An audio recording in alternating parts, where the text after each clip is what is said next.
নমস্কাৰ বন্ধুসকল, এই ভিডিঅ'টোৰ মাধ্যমেৰে জানিম যে কেনেদৰে ঘৰতে বহি অনলাইনৰ মাধ্যমেৰে আধাৰ কাৰ্ডত এড্ৰেছ পৰিৱৰ্তন বা শুধৰণি কৰিব পাৰি। বিশেষকৈ বিবাহিত মহিলাসকলক আধাৰ কাৰ্ডত থকা এড্ৰেছ আপডেট বা পৰিৱৰ্তন কৰিব লাগিব। যদি বিবাহিত মহিলাসকলৰ আধাৰ কাৰ্ডত দেউতাকৰ ঘৰৰ এড্ৰেছ আছে, তেনে ক্ষেত্ৰত আধাৰ কাৰ্ডত থকা এড্ৰেছটো আপডেট কৰি চেঞ্জ কৰিব লাগিব। আৰু যদি কাৰোবাৰ আধাৰ কাৰ্ডত এড্ৰেছটো অলপ ভুল হৈ থাকে, সেইসকল লোকে অনলাইনৰ মাধ্যমেৰে আধাৰ কাৰ্ডত এড্ৰেছটো কাৰেকশ্যন কৰিব পাৰিব। সো বলক ভিডিঅ'টো আৰম্ভ কৰক। প্ৰথমতে ৱেব ব্ৰাউজাৰ ওপেন কৰি মাই আধাৰ লিখি সাৰ্চ কৰিব। তাৰ পিছত প্ৰথমতে যিটো পৰ্টেল শ্ব' হ'ব মাই আধাৰ UIDAI, ইয়াত ক্লিক কৰিব লাগিব। মাই আধাৰ পৰ্টেলটো ওপেন হোৱাৰ পিছত লগইন, ইয়াত ক্লিক কৰি লগইন কৰিব লাগিব। ইয়াত প্ৰথমতে আধাৰ নাম্বাৰ এণ্টাৰ কৰি আৰু ইয়াৰ তলত কেপচাটো ফিল কৰি সেন্ড OTP, ইয়াত ক্লিক কৰিব লাগিব। এতিয়া আধাৰৰ লগত লিংক থকা মোবাইল নাম্বাৰত OTP আহিব। OTPটো ইয়াত এণ্টাৰ কৰি লগইনত ক্লিক কৰিব লাগিব। তাৰ পিছত অলপ সময় ৱেট কৰিব লাগিব আৰু এনেকুৱা বহুতো কেইটা অপচন চাব পাৰিব। আৰু ওপৰত ইয়াত আপোনাৰ ফটো শ্ব' হ'ব। ইয়াত ক্লিক কৰি আপোনাৰ আধাৰ কাৰ্ডত থকা বৰ্তমান এড্ৰেছটো চাব পাৰিব। এড্ৰেছ আপডেট বা চেঞ্জ কৰাৰ বাবে এড্ৰেছ আপডেট এইটো অপচনত ক্লিক কৰিব লাগিব। তাৰ পিছত দুটা অপচন আহিব ইয়াত, আপডেট আধাৰ অনলাইন, ইয়াত ক্লিক কৰিব লাগিব। আৰু বিবাহিত মহিলাসকলৰ ক্ষেত্ৰত যদি গিৰিয়েকৰ ঘৰৰ এড্ৰেছৰ তেনে কোনো এড্ৰেছ প্ৰুফ নাই, তেনেহ'লে head of family based address update এইটো অপচন সিলেক্ট কৰিব লাগিব। আৰু গিৰিয়েকৰ নামত থকা এড্ৰেছ প্ৰুফ ডকুমেণ্ট এখন আপলোড দিব লাগিব। সো এইটো প্ৰচেছ পিছত দেখুৱাম। প্ৰথমতে আপডেট আধাৰ অনলাইন, এইটো যদি সেই ঠাইখনৰ এড্ৰেছ প্ৰুফ আছে তেনেহ'লে আপডেট আধাৰ অনলাইন, ইয়াত ক্লিক কৰিব লাগিব। তাৰ পিছত এনেকুৱা ইণ্টাৰফেচ আহিব। ইয়াত প্ৰচিড টু আপডেট আধাৰ, ইয়াত ক্লিক কৰিব লাগিব। এতিয়া ইয়াৰ পৰা এড্ৰেছ অপচনটো সিলেক্ট কৰি প্ৰচিড টু আপডেট আধাৰ, ইয়াত ক্লিক কৰিব। এতিয়া অলপ সময় ৱেট কৰিব আৰু এড্ৰেছ আপডেট ফৰ্মখন ওপেন হ'ব।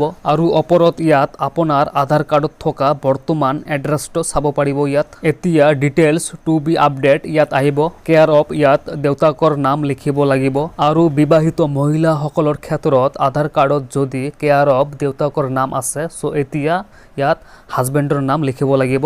তাৰ পিছত ইয়াত যদি হাউচ নং বা ফ্লেট নং দিব বিচাৰে তেন্তে দিব পাৰে। ওকে, তাৰ পিছত এই পেজখন স্ক্ৰল ডাউন কৰি তলত আহিব লাগিব আৰু ইয়াত ষ্ট্ৰীট নেম, ৰোড নেম দিলে দিব পাৰে। তাৰ পিছত এৰিয়া, লোকেলিটি, সেক্টৰ, ইয়াত জিপি নেম, টাউন নেম বা ভিলেজ নেম যিকোনো এটা দিব। তাৰ পিছত ইয়াত লেণ্ডমাৰ্ক দিব লাগিব, যেনে নিয়াৰ মাৰ্কেট, নিয়াৰ মন্দিৰ, নিয়াৰ মছজিদ। মানে যদি আপোনাৰ ঘৰৰ আশে পাশে তেনে কোনো বিশেষ লেণ্ডমাৰ্ক থাকে, সো ইয়াত দিব।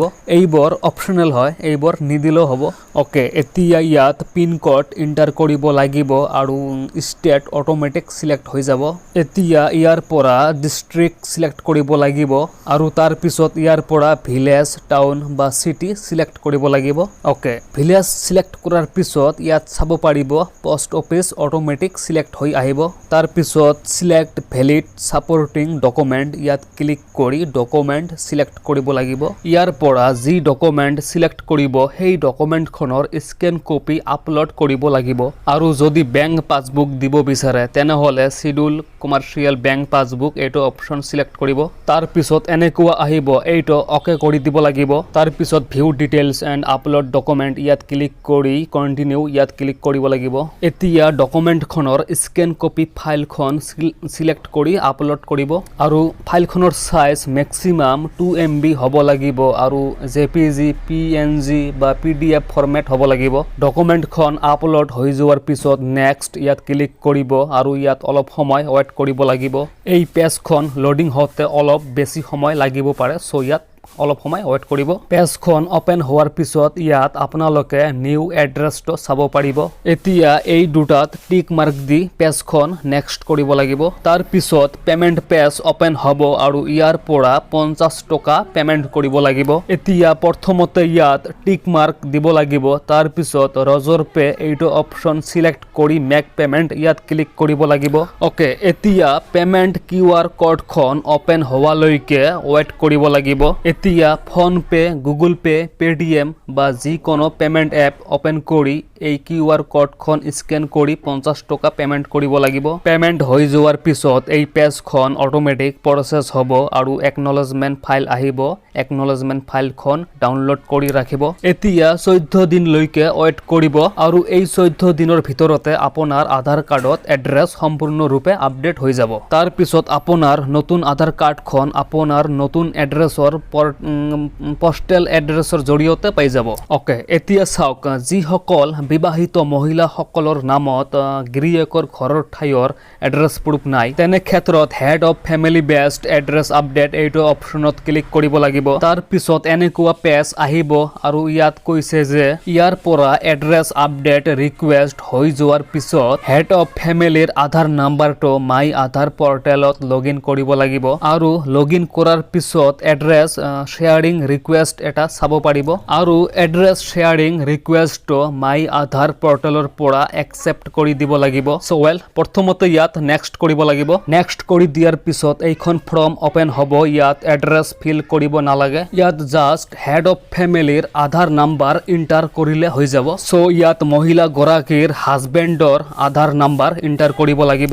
আধাৰ নাম্বাৰ ফিল কৰাৰ পিছত আধাৰৰ লগত লিংক থকা মোবাইল নাম্বাৰ ইয়াত অটোমেটিক শ্ব' হ'ব। তাৰ পিছত ইয়াৰ পৰা ৰিলেশ্যন টাইপ হাজবেণ্ড চিলেক্ট কৰিব লাগিব। তাৰ পিছত ডকুমেণ্ট টাইপ ইয়াত ক্লিক কৰি হাজবেণ্ডৰ নামত থকা যিকোনো এখন এড্ৰেছ প্ৰুফ ডকুমেণ্ট আপলোড দিব লাগিব। মেৰিজ চাৰ্টিফিকেটখন দিলে বেছি ভাল হ'ব, পাৰিলে মেৰিজ চাৰ্টিফিকেটখন দিব। এতিয়া এইটো অকে কৰি দি আপলোড ডকুমেণ্ট ইয়াত ক্লিক কৰি ডকুমেণ্টখন চিলেক্ট কৰি আপলোড দিব লাগিব। তাৰ পিছত নেক্সট ইয়াত ক্লিক কৰিব আৰু পেমেণ্ট পেজ ওপেন হ'ব। এতিয়া ইয়াত টিক মাৰ্কটো দি পেমেণ্ট মোড চিলেক্ট কৰি মেক পেমেণ্ট ইয়াত ক্লিক কৰিব আৰু পেমেণ্টটো কমপ্লিট কৰি দিব। পেমেণ্ট হৈ যোৱাৰ পিছত একনলেজমেণ্ট ফৰ্ম আহিব, ফৰ্মখন ডাউনলোড কৰি ৰাখিব। ওকে, এইখিনি কাম হৈ যোৱাৰ পিছত মাই আধাৰ পৰ্টেল ইয়াত আহিব। এতিয়া লগইনত ক্লিক কৰি হেড অফ ফেমিলি বা হাজবেণ্ডৰ আধাৰ নাম্বাৰ ইণ্টাৰ কৰি লগইন কৰিব লাগিব। লগইন কৰাৰ পিছত ইয়াত এড্ৰেছ শ্বেয়াৰিং এটা অপশ্যন ৰিকুৱেষ্ট এটা চাব পাৰিব আৰু সেই ৰিকুৱেষ্টটো ইয়াৰ পৰা একচেপ্ট কৰি দিব লাগিব। এড্ৰেছ শ্বেয়াৰিং ৰিকুৱেষ্ট একচেপ্ট কৰি দিয়াৰ 14 দিনৰ ভিতৰত আধাৰ কাৰ্ডত এড্ৰেছটো আপডেট হৈ যাব। বন্ধুসকল, ভিডিঅ'টো লাইক কৰিব আৰু চেনেলটো যদি ছাবস্ক্ৰাইব কৰা নাই চেনেলটো ছাবস্ক্ৰাইব কৰিব।